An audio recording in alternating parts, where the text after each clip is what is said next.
Aicha, okay semua, Assalamualaikum. Salam Ramadan Al-Mubarak. Okey, Mocu sekarang berada dekat Ion Dato' On. Ini dia tapak resto Mocu Kitchen, tapi dekat sini tapak Bazar Ramadan Mocu Kitchen. Ini untuk gerai nasi ayam panggang. Jom. Okey, ayam tu kita panggang gunakan mesin dia. Dia garing di luar, juicy di dalam. Ini dia. Nasi dia lembut tau. Kita pakai beras wangi. Kalau datang jangan lupa, ini meja infak.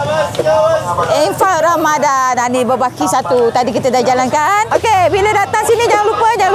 Mau kata apa? Kita ada menu selera kampung, betul? Ini dia menu selera kampung. Kita ada nasi kukus ayam dara goreng berempah. Kita ada nasi kukus ayam penyet-nyet. Kita ada terong sambal lado dan juga ada siput sedut, masak lemak cili padi, pucuk paku. Apa yang ada lagi kat sini?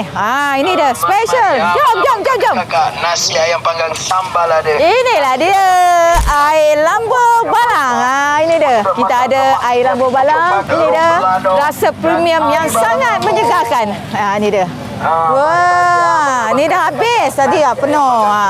Okey, kita ada lebih 20 jenis air lambu balang yang kami sediakan special istimewa untuk bulan puasa ini. Okey, jemput datang.